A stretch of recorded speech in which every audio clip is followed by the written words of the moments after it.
Bom dia, nono ano.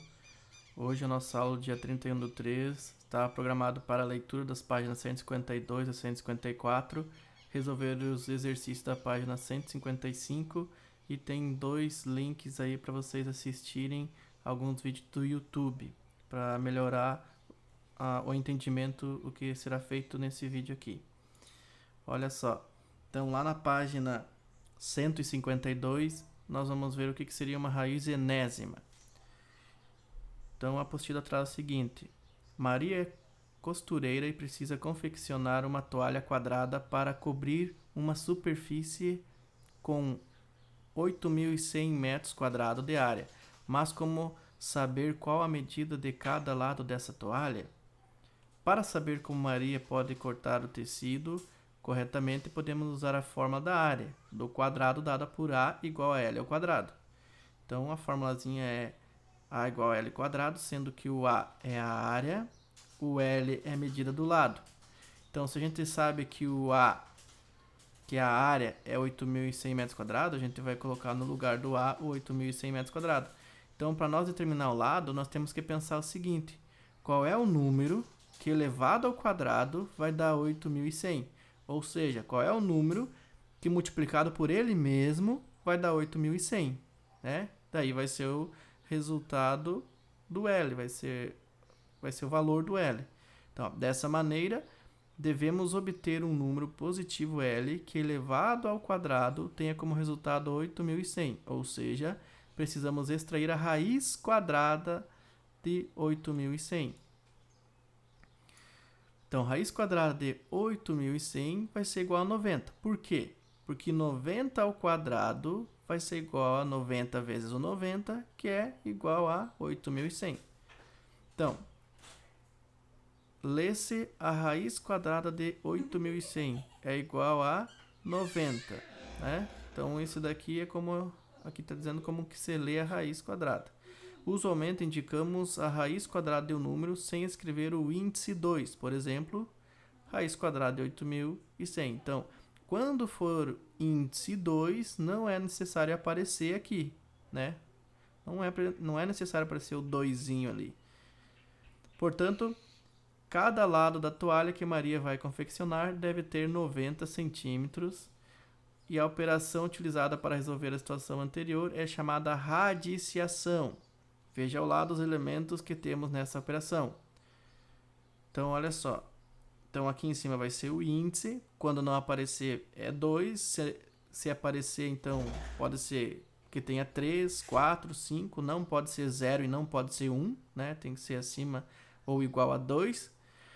Então, nesse lugarzinho fica o índice.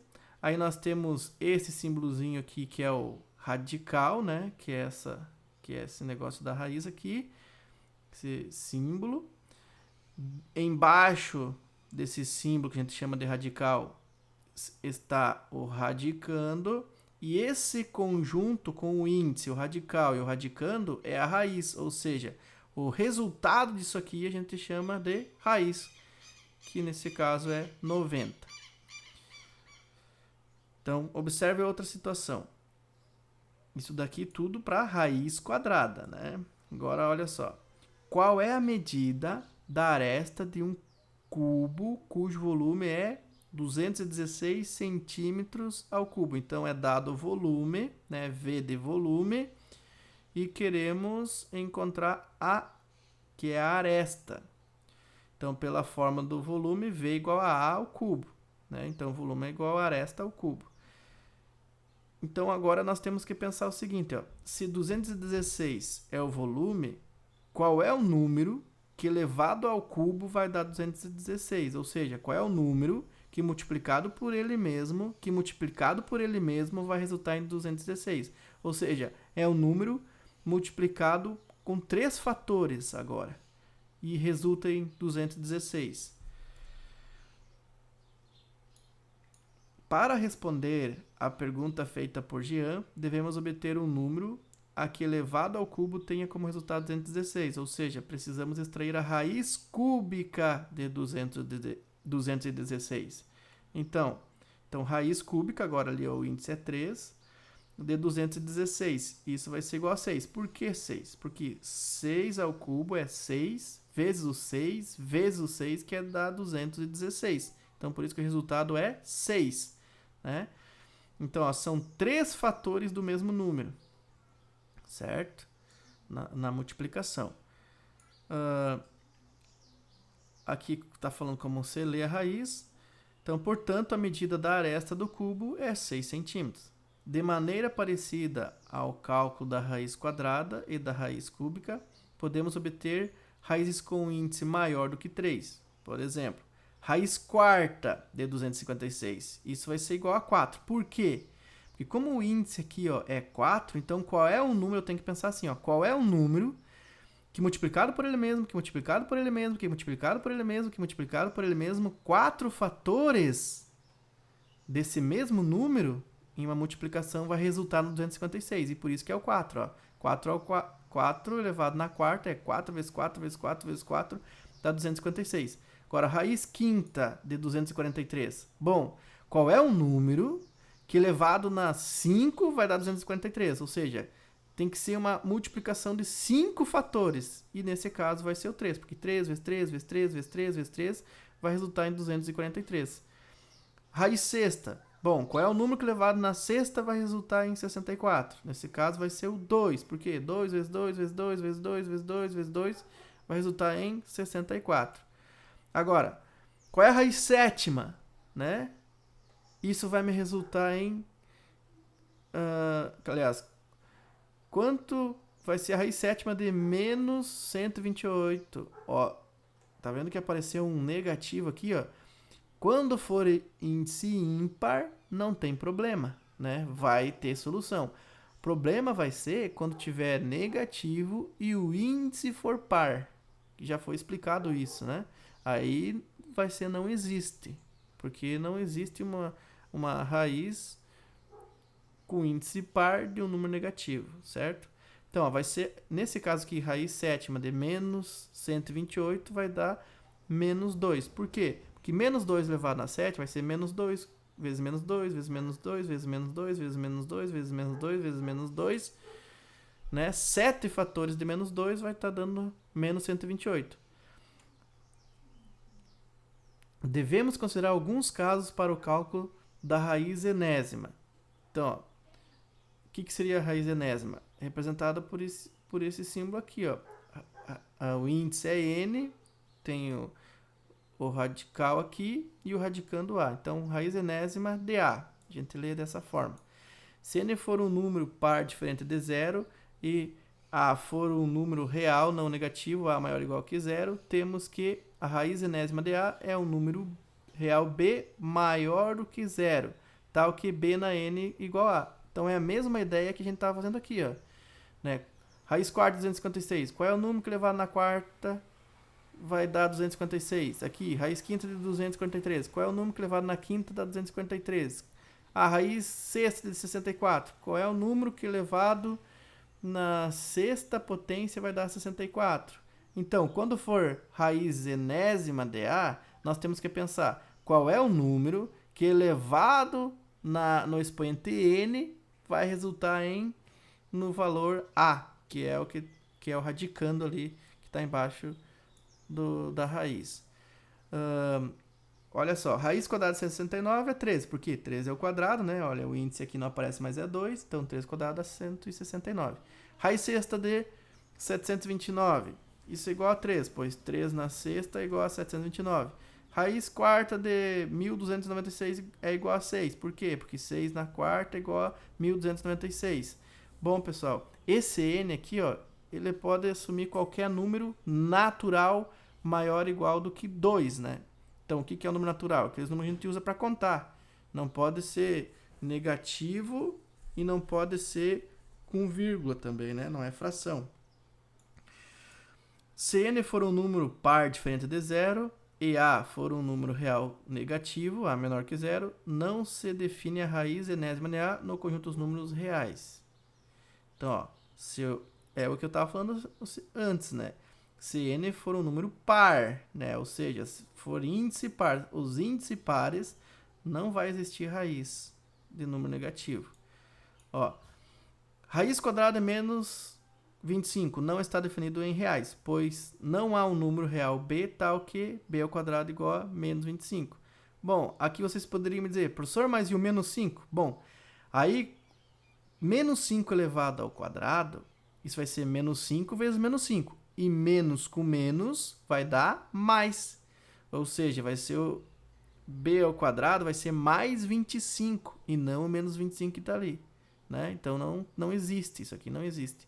Raiz quarta de menos 81. Qual é o número que elevado na quarta vai dar menos 81? Também pelo mesmo motivo não vai. Porque os fatores são par. Aí menos com menos.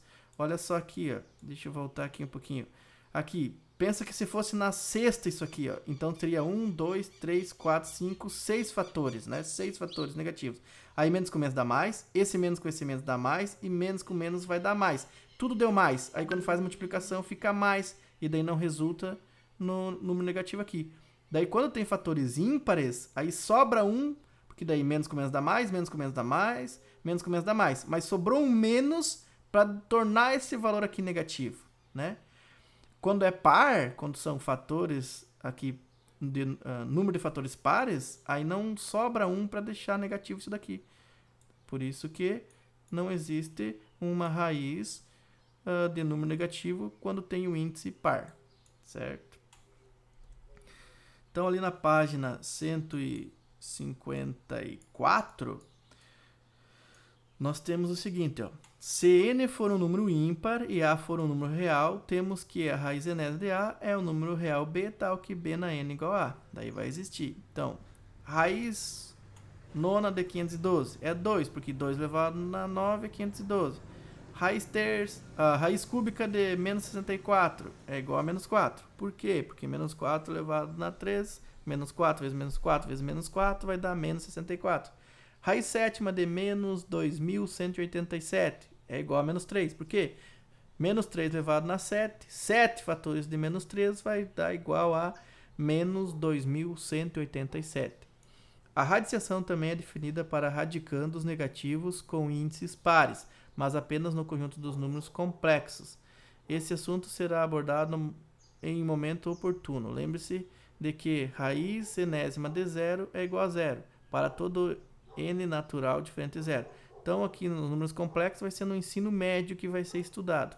E aqui, raiz enésima de zero vai ser sempre zero, por quê? Porque daí não importa quantos fatores de zero, né? 0 vezes 0 vezes 0, 0, isso sempre vai dar zero. Então, por isso que o resultado é zero. Raiz quadrada aproximada. Bom, quando a gente tira a raiz quadrada, né? Tem a raiz quadrada de 4, que é 2, a raiz quadrada de 9, que é 3. Mas e se fosse uma raiz quadrada de 5, por exemplo? Aí não vai ter um número natural que multiplicado por ele mesmo vai resultar em 5. Aí vai dar um número com vírgula, né? E infinito ainda.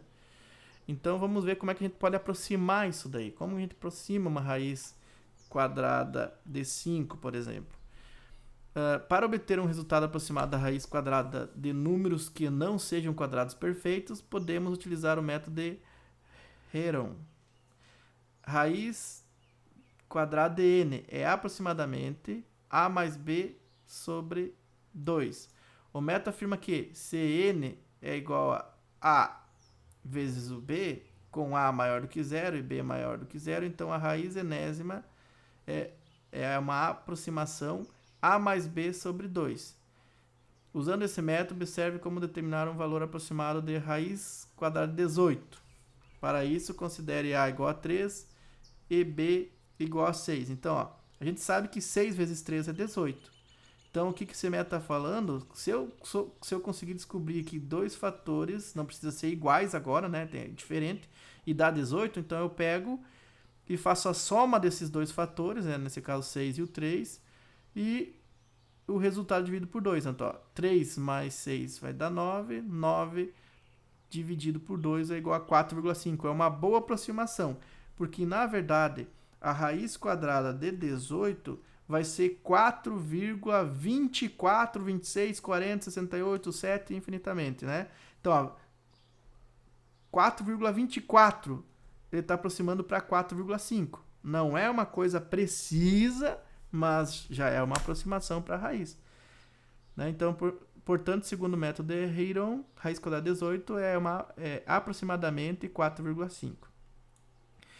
Quanto mais próximo forem os números a e b, mais próximo o resultado será da raiz quadrada que se pretende determinar. Vejamos mais alguns exemplos de aplicação do método de Heron. Vamos determinar as raízes aproximadas em cada item. Então, ó, raiz quadrada de 54. Eu sei que 6 vezes 9 está dando 54. Então, o que eu faço? 6 mais 9, divido por 2, vai dar 7,5. Será que é uma boa aproximação? Ó, raiz quadrada de 54 vai ser 7,3484. 34. 7,3484, 69, 22, 8, infinitamente. Então, 7,34, ele está aproximando para 7,5. É uma boa aproximação, mas não é exato, né? É uma aproximação. Então, ó, raiz quadrada de 70. Eu sei que 7 vezes 10 é 70. Então, 7 mais 10 dividido por 2 dá 8,5. Mas quanto que seria a raiz quadrada de 70? Isso é 8,36666000265. Bom, 8,5 é uma boa aproximação. Raiz quadrada de 110. Aí pega o 110 mais 11 dividido por 2 dá 10,5. Aproxima, né? Raiz quadrada de 500. Eu sei que 20 vezes 25 é 500. Então, a raiz quadrada de 500, uma aproximação para ela vai ser 22,5. Certo? E aí, na próxima página, página 155, tem atividade já para vocês fazerem. Então, podem fazer as atividades propostas. Qualquer coisa, podem me chamar no WhatsApp.